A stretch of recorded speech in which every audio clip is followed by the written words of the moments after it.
சிவமங்கலம். நம் அன்பர்கள் கேட்டு கொண்டதற்கு இணங்க நம்ம இந்த பதிவை பதிவிடுகிறோம். ஆமா, ஒரு 5 ரூபா பேசுறாங்கன்னு சொல்லுவாங்கல்ல, அப்படிதான் பேசுறோம். ஆமா, என்னன்னா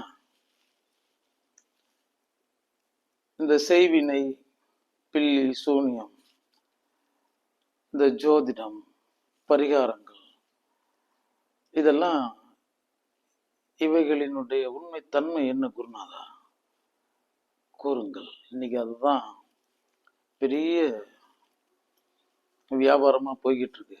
அதன் பேரால நடுக்கத்தில் தான் நல்ல மனிதர்கள் உழன்று கொண்டிருக்கின்றனர் அப்படின்னு கேட்கப்பட்டது கேள்வி. தெரிந்து கொள்ளுங்கள் என் செல்வங்களே. இந்த செய்வினை, அந்த சொல் என்ன சொல்லுதுங்கிறத தெரிஞ்சுக்கணும். முன்னம் நீ செய் வினை இருந்தால் அந்த வினையினுடைய விளைச்சல் இப்பிறவியில் யார் மூலியமாக வேண்டுமானாலும் யார் மூலமாக வேண்டுமானாலும் நடக்கும். அதுக்கு செய்துதான் ஆகணுங்கிறதுலாம் கிடையாது. அவனுடைய காணலே போதும், அவனுடைய கருத்தே போதும், ஒண்ணு முடைக்கிறோம், அவ்வளவுதான். அப்ப அதற்கு ஆதார காரணமா இருக்கிறது முன்னம் நீ செய்த வினைதான் இங்கு விளையும். இட்டார்க்கு இட்ட பலன், நேற்றிட்டது இன்று, இன்றிடுவது நாளை, இப்படி முறை வகுத்து நியமம் வகுத்து இங்க ஒரு விதைப்பு விளைச்சல், விதைப்பு விளைச்சல், அறுவடை அப்படின்னு போய்கிட்டு இருக்கு. இதுதான் நிஜம். மற்றபடி அவன் செய்ததுனால வந்தது, இவன் செய்ததுனால வந்தது, இவன் இந்த நிலைப்பாடு திருஷ்டினால வந்தது, சாபத்தினால வந்தது, வஞ்சகத்தினால வந்தது, நெஞ்சகத்தினால வந்ததுங்கிறது எல்லாமே ஏமாற்று வேலை. அங்கு இருப்பு இருக்கணும். என்ன இருப்பு இருக்கணும்? உன்னுடைய முன்னம் நீ செய் வினைன்னு ஒண்ணு இருப்பு இருக்கணும். இருந்தா ஒண்ணு பாதிக்கும், அவ்வளவுதான். இப்ப இந்த கிரக மண்டலங்கள், ஒரு மனிதன் இந்த ஏற்ற இறக்கம், ஒரு 30 வருடம் உயர்ந்த நிலையிலும் 30 வருடத்தும் தாழ்ந்த நிலையிலும் இல்லை, இது ஒரு சுழற்சியில இருக்கு. இந்த கிரகங்க மண்டலங்கள்லாம் அது தன் கடமையை செய்துகிட்டு இருக்குங்கிறது எல்லாமே அதனுடைய தீர்ப்பினுடைய விளைவுகள் தான். முதல்ல அதை புரிஞ்சுக்கணும்.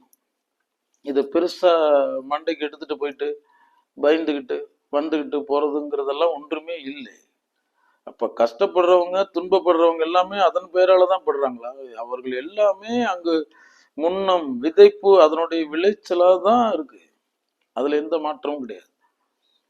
அப்ப இது இந்த வினைங்கிறது எங்க இருந்து வந்திருக்கும் அப்படின்னா வேற ஒன்றும் கிடையாது. கல்லுக்கு செய்ததுனாலோ மண்ணுக்கு செய்ததுனாலோ கிடையாது. ஏதோ ஒரு உயிருக்கு நேரடியாகவோ மறைமுகமாகவோ காணலால் சொல்லால் செயலால் ஏதாவது துன்பத்தை நாம் செய்திருந்தாலோ அல்லது அந்த உயிர்களுக்கு ஏதாவது ஊறு விளைவித்திருந்தாலோ அது வேறொரு கோணத்தில் இங்கு வைக்கப்படுகிறது, அவ்வளவுதான். அதுதான் இங்கு வைக்கப்படுகிறது. அதன் பேரால உன் வாழ்வு பறிக்கப்படல, அதை தெரிஞ்சுக்கணும். அந்த ஊழ் வினையின் பேரால உன்னுடைய வாழ்வு பறிக்கப்படல, வாழ விட்டாச்சு. ஆனா அந்த வினையும் உனக்கு துன்பத்தின் பேரால இங்கு சில சங்கடங்களை ஏற்படுத்தி கொண்டிருக்கிறது, அவ்வளவுதான் உண்மை. அப்ப இதற்கு தீர்வு இல்லையான்னா எவ்வளவோ தீர்வுகள் இருக்கு, எவ்வளவோ தீர்வுகள் இருக்கு. நான் போய் அங்க போய் பரிகாரம் பண்ணேன், அவங்கள்ட்ட போய் மாந்திரிகம் பண்ணேன், இவங்கள்ட்ட பண்ணீங்க, அதெல்லாம் நீங்க பாவம் செய்து கொண்டிருக்கின்றீர்கள்னு சொல்றேன். அதெல்லாம் 100% பாவம் செய்து கொண்டிருக்கின்றீர்கள். அப்ப நீ அந்த ஒரு உயிருக்கு தான் தீங்கு விளைவித்திருப்பாய். அப்ப நான் இது எவ்வாறு சரி செய்யணும்னா அதற்கு மாற்று வழியே கிடையாது.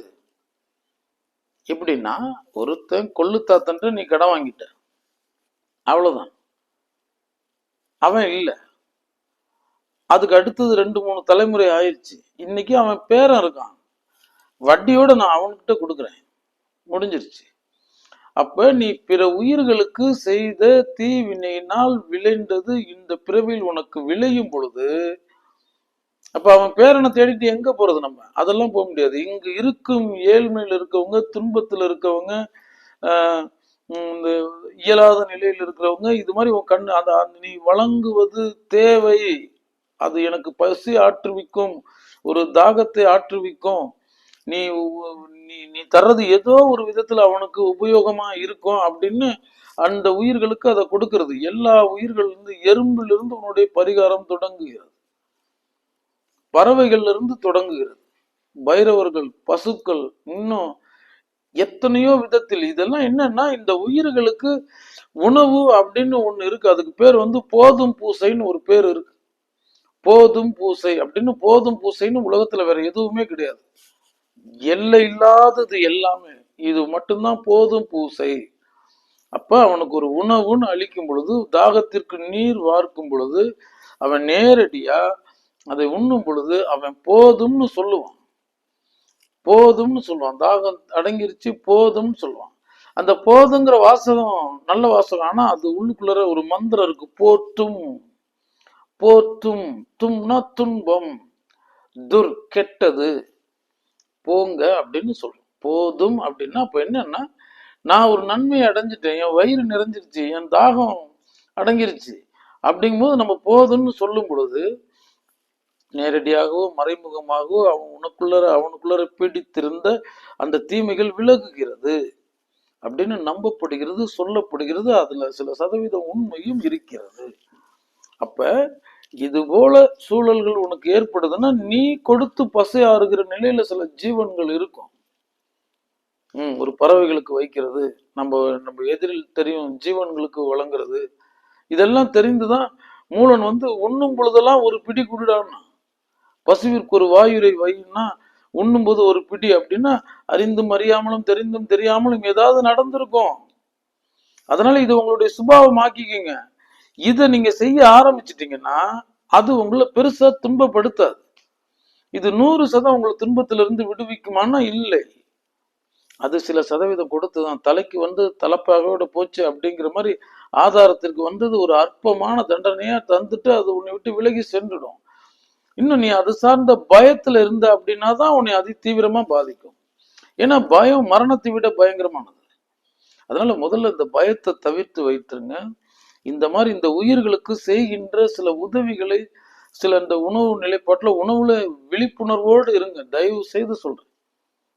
எங்களுடைய இந்த சொல் வந்ததே அதற்கு தான் சொல்றேன். நீ ஒரு வயிறார நீ பாட்டுக்கு நான் அங்க அவ்வளவு நிதியம் கொடுத்தேன், அந்த உண்டியல்ல போட்டேன், அந்த காணிக்கை உண்டியல்ல போட்டேன், இந்த இதுல போட்டேன், நீ எது போட்டாலும் உனக்கு ஒரு நன்மை வந்து சேரும்னு நினைக்காது. அது அதை கையாளுபவன் ஒரு தீவினைக்காகவோ அல்லது சுயநலத்துக்காகவோ அல்லது அலங்காரத்திற்காகவோ ஆடம்பரத்திற்காகவோ படாடோபத்திற்காகவோ இன்னும் பலரை துன்புறுத்துவதற்காகவோ அந்த நிதியத்தை அவன் பயன்படுத்தி விட்டால் 100% உன்னை பாதிக்கும், உன்னை குலை நடுங்க வைக்கும். மறந்து விடாதீர்கள். அதனால அதெல்லாம் 100% தவிர்த்துருங்க. அங்க இறைவன் அங்க உள்ள கருவறையில இல்லை, இங்க வாசல்ல அமர்ந்திருக்கான் பாருங்க. அதனால போய் ஏந்திர முடியுமா? உட்கார்ந்து பாரு, உன் ஊர்ல நடுநாயகமா போய் அமர்ந்து இப்படி கையேந்தி கேட்டு பாரு. கோடி மரணத்திற்கு சமம்னு உனக்கு தெரியும். அதெல்லாம் உணர்ந்து அங்க அமரும் பொழுது நாம் தர வேண்டிய கட்டாயத்தில் இருக்கிறோம். ஆம் செல்வங்களே, ஈ என இரத்தல் இழிந்தன்று அதனெதிர் ஈ ஏன் என்றால் அதனினும் இழிந்தன்று கொல்லென கொடுத்தல் உயர்ந்தன்று அதனெதிர் கொல்லேன் என்றால் அதனினும் உயர்ந்தன்று. ஈ என இரத்தல் இழிவான செயல்தான். ஆனா அங்க 2வது இதுல பிச்சை புகினும் கற்கை நன்றி. அப்ப கல்வி வேலையில பிச்சை எடுத்து நீ கல்வி கற்றாலும் குற்றம் இல்லைன்னு தமிழ் வேதம் சொல்லுது. அப்ப அது பெருசு கிடையாது. இல்ல அவன் வந்து பொய் சொல்ல, அது பண்ணல இது பண்ணல இல்லைன்னு கேட்கிறான், முடிஞ்சிருச்சு. அதையும் வேதம் ஏற்கிறதுன்னு சொல்றேன். வச்சுக்கிட்டு ஈயேன் என்றால் அதனினும் இழிந்தென்று அவனை விட பெரிய பிச்சைக்காரன் வச்சுக்கிட்டு இல்லைங்கிறவன். ஆம் செல்வங்க, கொல்லென கொடுத்தல் உயர்ந்தன்று. அவன் தேவை அறிஞ்சு அந்த முகம் வாடி இருக்கு, பசியோட இருக்கிறாங்கிறத உணர்ந்து தேடி போய் மேலான இறைவனுக்கு செய்யும் சேவையா சரியில்ல, அது பெருசு. அதனினும் கொல்லேன் என்றால் அந்த நிலையிலும் கொல்லேன்றது அதை விட உயர்ந்தது. அப்ப இந்த வளங்கள்ல சிலது விடுபடுகிறது உண்மை. நீ செய்த தர்மம் உன் தலையை காக்கும், தக்க சமயத்தில் உயிர் காக்கும். அது உன்னுடைய சுபாவமா ஆக்கிக்க, வேற ஒண்ணும் கிடையாது. இதுக்கு ஏதாவது பரிகாரங்கள் இருக்கா? எவ்வளவோ இருக்கு. இந்த தேய்பிரை அஷ்டமி திதிகள்ல நம்ம அந்த பைரவ வழிபாடுகளை பார்க்கிறது, அந்த துர்க்கை வழிபாடுகளை பார்க்கறது, அதே போல் தேய்பிரை சதுர்த்தியில் இந்த விநாயகனுக்கு வழிபாடு செய்கிறது. நம்ம பாட்டுக்கு எதை செய்தாலும் தானம்னு ஒன்று கொடுக்காம எந்த கோயிலுக்கும் நீ போவாத. உனக்கு ஊசி முனை அளவு கூட பலன் அளிக்காது. உன்னை இறைவன் கூப்பிடவே இல்லை. நான் ஒரு ஆலயத்துக்கு போறேன் அப்படின்னா அதனுடைய பலனை சக ஜீவனுக்கு ஒரு நாளை இயன்றத ஒரு அணுவளவாவது தந்துட்டு போ. அப்போதான் அதனுடைய பலன் கிடைக்கும். அதான் உண்மை. இங்க ஏன்னா சூட்சம உலகங்கிறது ரொம்ப பெருசு. இதை இவ்வாறெல்லாம் தான் எடுத்துட்டு போகணும். சில இந்த கடுமையான கர்மங்கள் செய்திருக்காங்க, அதை எடுத்து செஞ்சுட்டாங்க, இதை எடுத்து செஞ்சுட்டாங்க அப்படின்னா அதற்குன்னு சில தேவதைகள் இருக்காங்க. அதுல தலையாயதுன்னு இருக்கிறது சக்தி சேனாதிபதி, அதையே தொழிலாய் உடையவள். ஆமா, என்னன்னா இந்த மாமேரு, இந்த ஸ்ரீ சக்கரம், இந்த பிரம்மா விஷ்ணு மகேந்திர ருத்ரன் ஆசனத்தின் கால்களையாக மேன்மறு பலகை சதாசிவனாக மேகு சிம்மாசனம் தன்னில் தேன் மலர் கரும்புவில் பாசம் அங்குசம் திருக்கரம் கொன்று வீட்டிரு பான்மிசைர் சக்தி பராபரை லலிதை பதமலர் மனதினில் பதிப்பாம் அப்படின்னு அம்மா வீட்டிருக்கின்ற சாயாபீடம். அந்த மாமேருக்கே பண்டாசுரன் அப்படிங்கிற விக்னேந்திரத்தை பிரதிஷ்டை செஞ்சுட்டான். அப்படின்னா மாமேரு அதுதான் ஸ்ரீ சக்கர நகரம், சகல சக்திகளினுடைய சரணாலயம்.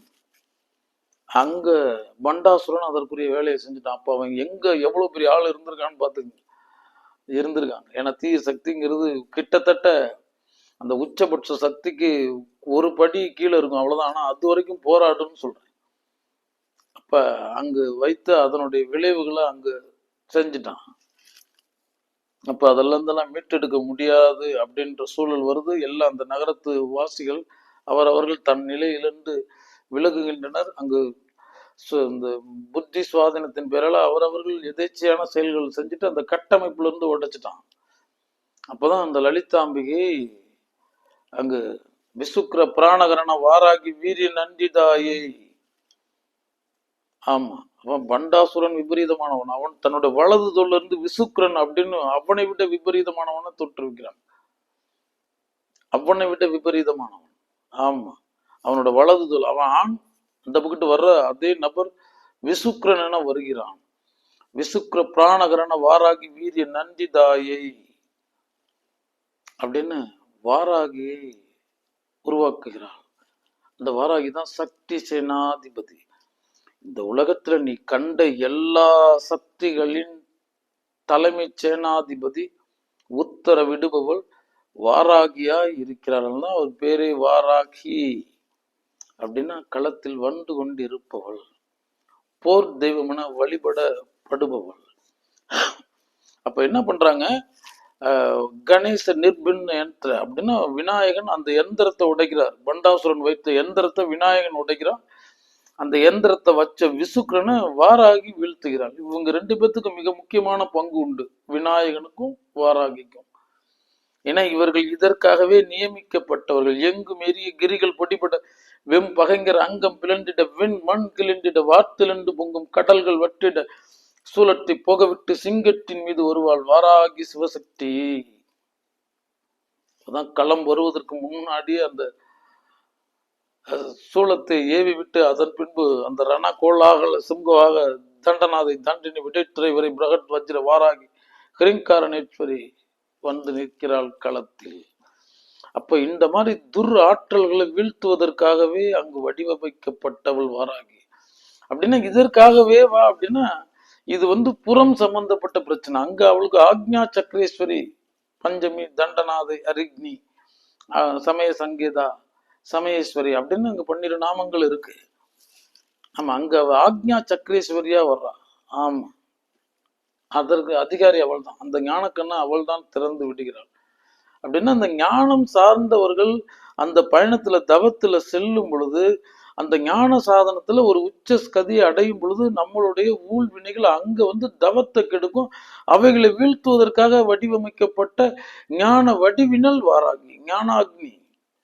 ஜுவாலா நேத்ராய் உத்மகி சூலகஸ்தா இத்திமகி தன்ன வாராகி பிரஜோதயாட் ஸ்வாகா. ஓம் மகிசத் வஜாய் உத்மகி தண்டகஸ்தாய் வாராகி பிரஜோதயாட் ஸ்வாகா.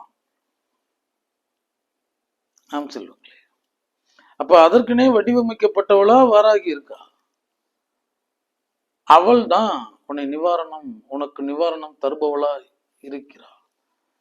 அதுக்கு முன்னாடி விநாயகனை தொழுதுட்டு தான் அவளை போய் தொடணும். ஏன்னா அவ உண்மத்த பைரவி, ஆற்றலுடையவள், ஆனா பைத்தியக்காரி. எப்படி இங்க உண்மத்த பைரவன் அப்படின்னு அங்க சிவ பரம்பொருள்னு சொல்றாங்கல்ல, அதற்கு இணையா. ஏன்னா இவளுக்கும் சிவான ஒரு பேர் இருக்கு. இங்க உண்மத்த பைரவியா இருக்கு. அதனாலதான் அவளோட அருளை அத்துணை எளிதா எவரும் பெறுவதில்லை. அவளுடைய அருளுக்கு சரியான நியாயத்தோட நிலைப்பாடோட இல்லை அப்படின்னா உண்மத்தம் பாயும், இல்லாட்டி மண்டூகம் பாயும் மண்டைக்குள்ளார. ஆமா, எச்சரிக்கையா தான் வழிபடணும் வாராகி. ஆமா, கிட்டத்தட்டலாம் கிடையாது. 100% தர்ம தேவதை அவள். ஆம் செல்வம். இப்ப நீங்க போய் ஒரு அது மாதிரி ஏதாவது ஒண்ணு போய் பண்றீங்க, அப்படி ஏதாவது ஒண்ணு செய்றீங்க அப்படின்னா இந்த முன்னாடி சொன்னதை சக ஜீவன்களுக்கு செய்யறத உறுதி செஞ்சுக்கிங்க.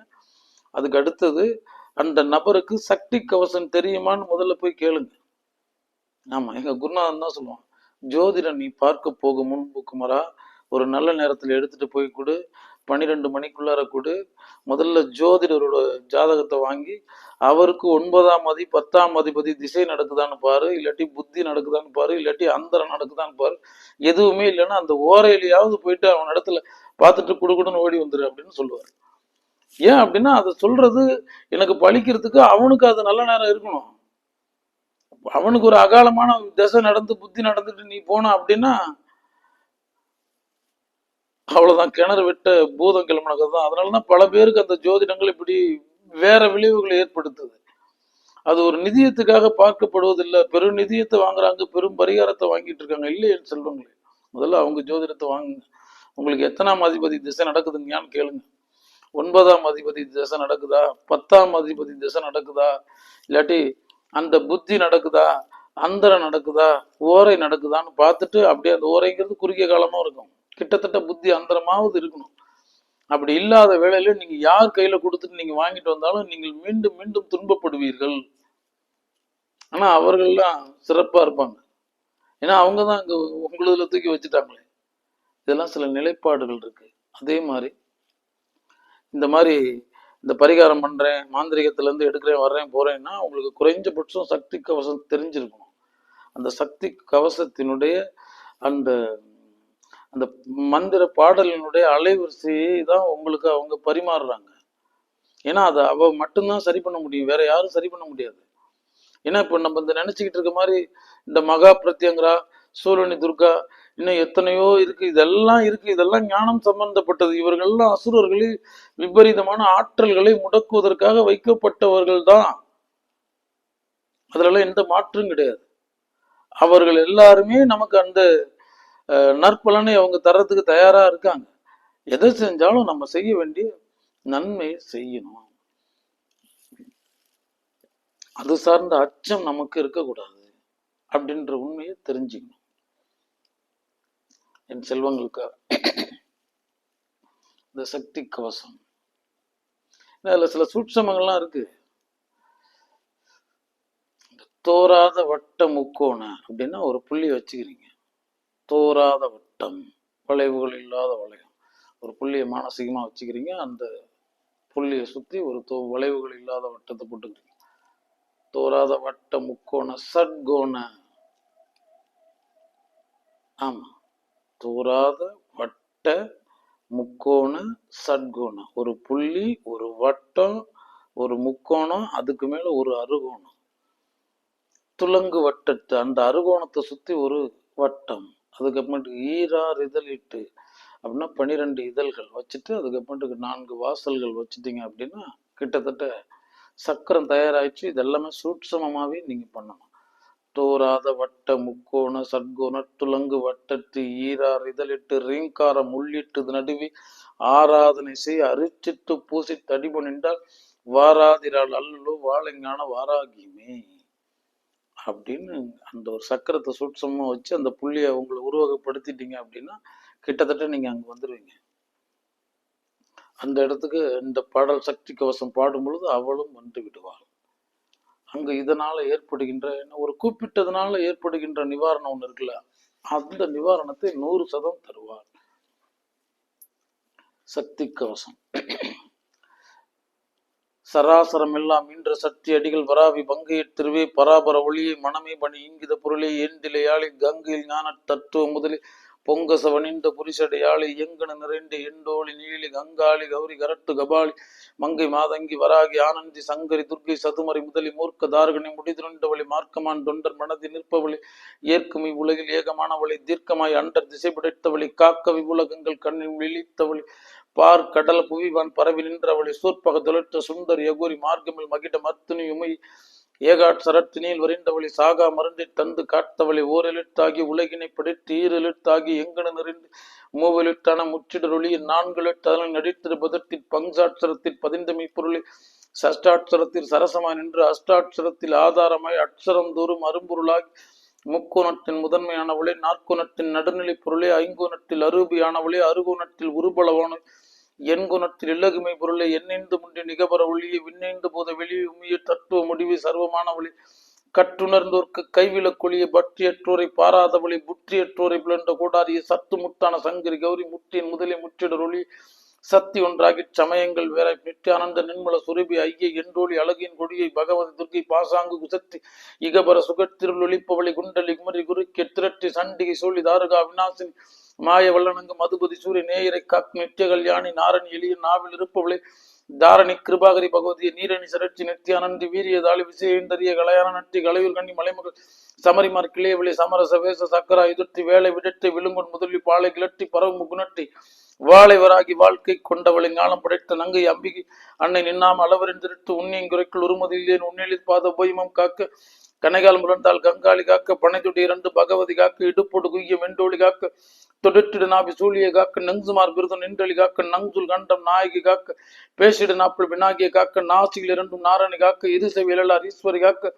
பரிவில் இரண்டு பகவதி காக்க நெற்றியும் சிரசும் சத்தினி காக்க பற்றிய முதுகு பகவதி காக்க பக்கம் இரண்டும் வரையை காக்க சக்கரா எதிர்த்தி சந்திரனை காக்க திருநீர் எடுத்து தேகத்தி ட்ருவி வருபகையரனின் வாயை கிழித்து பிள்ளி கற்றவரை பிகிட்ட இறுக்கி பல்லை பிடுங்கி பதைத்திட வடிப்பாய் வஞ்சகம் பேசும் நெஞ்சி பிளந்து அஞ்சி பின்னோடு அழகு நின்றாட நாய் நெறி புலம்ப நாட்டுவாய் சூளம் பேய்பிள்ளி ஆகும் பின்னிடன் துரட்டி மைந்தனை காக்க மாதா வருக பந்தியாயினது படைகளும் வருக வக்ரதுண்டன் குகன் வைரவன் வருக சக்கராயுதனுடன் சதுர்முகன் வருக ஐயன் பிடாரி அனைவரும் வருக வையக தேவதை வருக விங்கனம் அறிந்த தேவதைகள் அறியாதவைகள் தெரிந்த தேவதைகள் தெரியாதவைகள் யாவரும் வருக ஆட்சியா இங்கு தேவரும் வருக தேவினன் கொழுவில் அடித்திடும் மணிசிலம் பசை குறையாமல் படித்திடும் பாட்டில் பதங்குறையாமல் செந்தமிழ் மாறி சிந்திய துதிக்க பைந்தமிழ் வாணர் பார்த்தது செய்க மைந்தன் வாக்கினில் தாய் மாறாதிருக்க அஷ்டதிக்குள்ள அரும்பெரும்புலவர்கள் இஷ்டர்களாகி எனக்குறவாகி துஷ்ட நீர் மூட தொலைந்துமை போக கஷ்டம் விளக்கி கருணை செய்திருவாய் சுந்தரி அகோதரி தோதா சரணம் அண்டரி கௌரி அம்பிகை சரணம்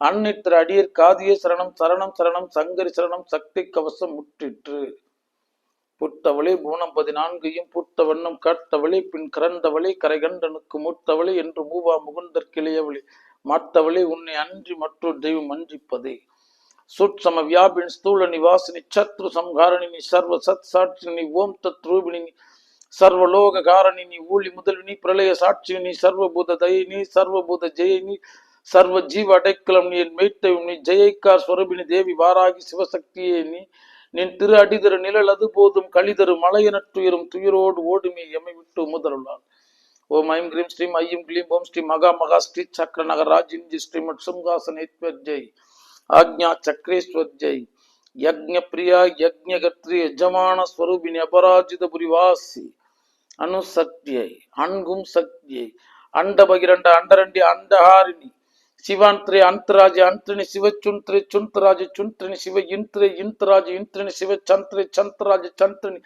சிவ தந்திரே தந்திராஜ தந்திரணி சிவ மந்திரே மந்திராஜ மந்திரணி சிவ யந்திரே யந்திராஜ யந்திரணி சர்வசபா ஸ்தம்பே ஸ்தம்பினி ஜிரும்பே ஜிரும்பினி தண்டே தண்டினி நாசே நாசினி துவாம்சே துவாம்சினி கோரே கோரினி அகோரே அகோரினி வஜ்ரே வஜ்ரினி வஜ்ர வஜ்ரேஸ்வரி வஜ்ரகோச ரணகோலாகல சுங்கவாக தண்டநாதை தண்டினி விடைத்துறை விரை பிரகட் வஜ்ர வாரா கிரீங்கார நெற்று ஜெய் நமுஸ்துதே. இதை படிக்கணுமான்னு கேட்காதுங்க, இதை நீங்க கேட்கலாம். அதை சொன்னதை குறியீடை வச்சுட்டு நீங்க இதை கேட்டீங்கன்னாவே உங்களுக்கு அந்த அதிர்வுகளை தரும். அதனால உங்களுக்கு ஏற்படுகின்ற பல கேடுகளை அகற்றி கொடுக்கும் அப்படின்றது நம்பிக்கை கிடையாது, சத்தியம். அதுல எந்த மாற்றமும் கிடையாது. விதைத்ததற்குண்டான பலன் உண்டு. முழு நம்பியோட முழுசா நம்பி விநாயகனை தொழுதுட்டு அடுத்தது நீங்க வாராகிய தொழுதுங்க அப்படின்னா, ஏன்னா அதற்காக கட்டமைக்கப்பட்டவள். ஏன்னா இந்த மண்ணினுடைய அதிகாரி ஸ்வேத வராக கல்பாதிகாரிஞை. இது வராக இத சுமக்குதுன்னா வராகத்தினோட உள்நுரையின் சக்தி மகா வாராகி, ராஜ்ய வாராகி, பிரகட் வஜ்ர வாரா கிரிங்காரனேஸ்வரி. அதனால உங்களுக்கு நன்மைகள் சத்தியமா நடக்கும், மாற்று இல்லை. இதற்காக போயிட்டு அங்க போய் செலவு பண்றது இங்க போய் செலவு பண்றது அப்படின்னா 100% அவர்கள் அதை கொண்டு செய்கின்ற செயல்களோட வினையும் உன்னை வந்துதான் சேரும். இப்படி குளத்தை தெளிய வைக்கிறதுக்கு 10 பேர்த்த இறக்கி விட்டு பாட்டுக்கு வேலை செஞ்சுட்டு வந்து இருந்ததை விட கூடுதலா குழப்பி விட்டுட்டு போயிடுவாங்க. அதெல்லாம் பார்த்துக்குங்க. அந்த நிதியத்தை சக ஜீவன்களுக்கு இல்லாதவங்களுக்கு செய்யும். அவர்கள் வயிறு வாழ்த்தும், மனசு வாழ்த்தும். அது எந்த விஷயத்தையும் உடைச்சிடும். தர்மத்தை விட சிறந்தது வேறு ஒன்று இல்லை. ஆம் செல்வங்களே. அதே மாதிரி இந்த சித்தர்கள் ஜீவசமாதி, இந்த பாடல்கள், இந்த காப்பான கரூரார் போகநாதர் கருணையுள்ள அகத்தீச சட்டைநாதர் முப்பான குங்கணர் பிரம்மச்சித்தர் முக்கியமாய் மச்சமுனி நந்திதேவர் கோப்பான கோரக்கர் பதஞ்சலியர் கூர்மையுள்ள இடைக்காடர் சண்டிகேசர் வாப்பான வாதத்திற்கு ஆதியான வாசமுனி கமலமுனி காப்புத்தானே மகான் ரோமரிஷி 20 நிழலில் 30 காப்பு காப்பு. இந்த நந்தி அகஸ்தியர் மூலர் புண்ணாக்கீசன் அற்றவட்டு புலட்டியர் பூனைக்கண்ணர் நன்றிடைக்காடர் போகர் புலிகீசர் கரூரார் குங்கணவர் காலாஞ்சி அழுகண்ணர் அகப்பெயர் பாம்பாட்டி தேரையரும் குதம்பையரும் சட்டைநாதர் செந்தமிழ் சித்தர் 11 பாதம் சிந்தையுண்ணி சிரத்தனையை சேர்த்தி வாழ்வான். இதெல்லாம் அவர்கள் பிரத்யேகர்கள். உங்க நோக்குனா போதும்னு சொல்றேன். அதே மாதிரி நம்ம அகத்திய மாமுனி, அகத்திய மகரிஷி, ஆதி குடமுனி, அங்குஷ்டமுனி, சீர்த்தன் புதிய முனி, பல மறைத்தீர் குருமுனி, குரு மாமுனி, முனிக்கு அரசு விந்திய மசுரமலை நாச காரணர் ஞானம் இவர் பெறினும் காசாயம் குளிகை இவரே இவர் அலைகடலோ குருமுனியின் கையில் அடக்கும் குரு குரு குரு குரு சிற்குரு தம் நற்சீடர் தேரையர் ரசவாத விதிமீற இரு கூறாக்கி வீசிய பெரும் மூர்க்க முனி, முனிமுனி, மூத்த முனி, தசமுகாசுர கர்வபங்கர் முற்றியர் குருமுனி அகத்திய மாரிசி நம என்றென்றோது அஷ்ட சித்ததனை ஈவார் குளிகைவார் அகத்தியர் தாம் காசாய் வேடம் இவர் அப்போது சித்தரெல்லாம் கைகொள்வார் அகத்தியரை தெண்டனிட்டு மேறு செல்ல தடையில்லை அரசு என்பார் அகத்தியர் தாம் எக்கியத்தில் பிறந்த யோகி 1008 அண்டமலமான ஆட்சி மகான் கடவுளிற் சித்தர் 20 நிழலில் 30 காப்பு காப்பு. இந்த பாடல்கள் எல்லாம் பாடலாம், வழிபடலாம். அதெல்லாம் உங்களுக்கு சில நல்ல விளைவுகளை தரும். அதே போல பெரியவர்களுடைய ஆசீர்வாதத்தை பெறுதல், தாய் தந்தையர்களுடைய ஆசீர்வாதத்தை பெறுதல், உங்களுடைய முன்னோர்களின் ஆசீர்வாதத்தை பெறுதல். ஏன்னா இதெல்லாம் ஒரு ஒட்டுமொத்த கட்டமைப்பு. உங்களுக்குன்னு உடனே இறங்கி வந்து வேலை செய்ய போறது குலதெய்வம் மட்டும்தான், வேற எதுவும் உடனே வராது. மற்றதெல்லாம் கூப்பிட்டா வரும், குலதெய்வம் மட்டும்தான் அழைக்காமலே வரும். ஏன்னா குலதெய்வம் கிடையாது, உங்களுடைய மரபு வழி, உங்களுடைய முன்னோர்கள் முன்னோர்கள் முன்னோர்கள் வழி. எப்படி ஒரு தாத்தா ஒரு கொள்ளு பேரனை பார்த்தோன்னே அவன் எதையுமே காணாது ஒரு ஆனந்தத்தில் காணுகின்றானோ, அவனுக்கு அருள் அலைகளை வீசுகின்றானோ, அப்படி இந்த குலதெய்வங்கள் எந்த விதமான நியதியும் பாராது உங்களுக்கு அருளும். அதனால அவங்களிடத்துல போயிட்டு கோரிக்கை வைங்க. இது மாதிரிலாம் சில நிலைப்பாடுகள் இருக்கு. நம்ம இதெல்லாம் நீங்க கடைபிடிச்சிட்டு வந்துட்டீங்க அப்படின்னா இந்த செய்வினை பில்லி சூனியம் அப்படின்றதெல்லாம் பெருசா உங்களை பாதிக்காதுன்னு சொல்லுவேன். இந்த வினையிலிருந்து விடுபிடிக்க 1000 அடிக்கு ஒரு அடி நிச்சயம். அதுல இருந்து நம்ம முழுசா தப்பிச்சுக்கலாம்னு நினைச்சுக்காதீங்க. அதெல்லாம் யாரும் தப்பிக்க முடியாது. ஏன்னா அதெல்லாம் முன்னும் செய்த வினையா இருக்கு. 1000த்துல 1 கிடைக்கும், 999 நம்மளால கழிச்சிட முடியும்னு சொல்றேன். ஆமா, அதனால இதற்காக போயிட்டு செலவிடுறது வர்றது போறதுங்கிறதெல்லாம் உன்னை பலகீனப்படுத்தும். முதல்ல அந்த மாதிரி துன்பங்களை கண்டு அச்சப்படுறத நிறுத்துங்க. அச்சத்தை விட விபரீதமானது வேறு ஒன்று இல்லை. மரணத்தை விட பயங்கரமானது அச்சம். அச்சப்பட்டுட்டினாவே அதுக்கு ஒரு மதிப்பு நீ கொடுத்துட்ட அப்படின்னா அது பெருசாயிரும், நீ சின்னதாயிருவ. அது எதுவரையினும் எதிர்கொள்ளும் பேராற்றலோடு நில்லுன்னு சொல்றேன். அதெல்லாம் ஒண்ணுமே பண்ணாதுன்னு சொல்றேன். அதனாலதான் துன்பத்தை விரும்புங்கன்னு சொல்றேன். பார்த்துக்கலாம், அதெல்லாம் ஒண்ணும் கிடையாது. இடும்பை கிடும்பை படுப்பர் இடும்பை கிடும்பை படார். துன்பத்தை கண்டு துன்பப்படாம இருந்தா துன்பம் துன்பப்பட்டு ஓடிடும். வேதம் சொல்லியிருக்கு, தமிழ் வேதம் சொல்லியிருக்கு. திருக்குறள் என்ன புரிஞ்சுக்கணும். அதனால இந்த அச்சம் வேணாம். இந்த துன்பத்தை கண்டுன பயம் வேண்டாம். மடியில கண்ண வேணாம், வழியில பயம் வேணாம். களவு புத்தியை எடுத்துருங்க. ரொம்ப அதி தீவிரமா இருக்கு அப்படின்னா அந்த நேரங்களில் சில உணவுல கூட சில கடைபிடிப்புகள் இருக்கு. அந்த நேரத்துல இந்த ஊன் உணவுகளை தவிர்த்துருங்க. அதிகாலையிலேயே பறவைகளுக்கு உணவு வையுங்கள். நீ விழிப்பதற்கு முன்பே பறவைகள் உணவு உண்ண வேண்டும். ஆமா, அதே மாதிரி இந்த எறும்புக்கு இந்த பச்சரிசி, இந்த வெல்லம் இதெல்லாம் கலந்து போய் வைக்கிறது, இந்த குருவிகளுக்கு வைக்கிறது, இதெல்லாம் சின்ன விஷயம் நினைச்சுக்காதீங்க. ஆமா, அதெல்லாம் பெரிய பலன்களை தர உள்ளது. மொத்தத்தில் எல்லா துன்பங்களிலிருந்து விடுபடணும்னு நீ ஒரு தயாள குணத்திற்குள் வர வேண்டும். அதுக்காக நீ உன் சொத்து பத்தை வித்துட்டுலாம் உன்னை செய்ய சொல்ல. உன் உண்ணும் உணவிலிருந்து ஒரு பிடி உனக்கு என்ன இறை வழங்கணுச்சோ அதுல கொண்டு போய் செய். அவ்வளவுதான். தர்மத்தை விட அதி தீவிரமா உன்னை எதுவும் காக்காது. சிவ பரம்பொருளை விட புண்ணிய வேகமா வரும்னு சொல்றாங்க. அதனால நீங்க இந்த கணக்கை கூட்டிக்கிங்க. பெருசா மன வீழ்ச்சி அடைஞ்சிக்கிட்டு இருக்காதீங்க. அதெல்லாம் ஒண்ணுமே கிடையாது. அதெல்லாம் தானா வரும், தானா போயிடும். அதுக்கு நீங்க முக்கியத்துவம் கொடுத்துட்ட அப்படின்னா உன்னுடைய மனபலம் செயலிழந்து போயிடும். அவ்வளவுதான். உன்னுடைய அடுத்த செம்மையான செயல்களை செய்ய முடியாது. அவனுங்களாம் சில அந்த விபரீதமான அலங்காரங்களை போட்டுட்டு அவன் பாட்டுக்கு பெரிய மாந்திரிகவாதி அமர்ந்துட்டு அவன்லாம் சொல்ல விலையாக்கிட்டு மக்களை பயமுறுத்திக்கிட்டு அந்த கோமாளிகளெல்லாம் பெருசா கண்டுக்காதீங்க. அதெல்லாம் ஒண்ணுமே கிடையாது. அவனுக்கு உனக்கு இருக்கிற இறை அருள் கூட அவனுக்கு கிடையாது. இதெல்லாம் சத்தியமான உண்மை. நீ வழிபடுற அளவு கூட அவன் வழிபட மாட்டான். அதை விளையாக்க கத்துக்கிட்டான். நீ ஏமாற தயாரா இருக்க, அவன் செல்வந்தனா வாழ தயாரா இருக்கான். அவ்வளவுதான். அதனால இதுகளுக்கெல்லாம் பெருசா முக்கியத்துவம் தந்துடாதீங்க. ஆன்றோர்கள் சான்றோர்கள் நல்லவர்களுடைய ஆசீர்வாதத்தை பெற்று வையுங்கள். வயது முதிர்ந்த பெண்களினுடைய ஆசீர்வாதத்தை பெற்று வையுங்கள்.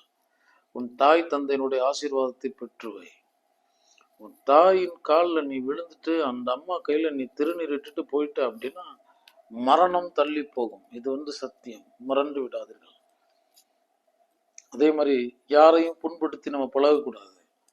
ஏன்னா சில நமது சூழல்லாம் தெரியும் பொழுதே அதெல்லாம் நமக்கு அது ஒரு இக்கட்டு நெருக்கடி இருந்துச்சு அப்படின்னா நீ சிந்தையால் காணலால் சொல்லால் செயலால் யாரையும் துன்புறுத்திராத ஒன்று சுத்தி இருக்கவங்களுக்கு. ஏன்னா விதைப்பது அளக்கப்படும். அதனுடைய தீவிரம் மேலும் கூடுதலாகவும் சொல்றேன். அதனால இயன்ற வரைக்கும் இலகுவா இருங்க. சொல்லுக்கு சொல், வினைக்கு வினை அப்படிலாம் போய் நிக்காதீங்க. 100% உள் வாங்கிக்கங்க. இது நமக்குரிய காலம் இல்லை. இது நாம் உள்வாங்க வேண்டிய காலம். நம்ம தன்னிறைவு அடைய வேண்டிய காலம். இது தனிய வேண்டிய காலம் அப்படின்னு நினைச்சுக்கோங்க. ஆம் செல்வங்களே. அதனால அதெல்லாம் பெருசா ஒண்ணும் இல்லை. அதனால இதை நீங்க எதுவும் பெருசாக்க வேணாம். இயல்பாவே கடந்து வைங்கன்னு சொல்றேன். ஆமா, குரு மரபுகளுடைய ஆசீர்வாதத்தை பெற்று வையுங்கள். ஆசீர்வாதத்திற்கு ஒரு எல்லையில்லாத ஆற்றல் இருக்கிறது. சிவமங்கலம்.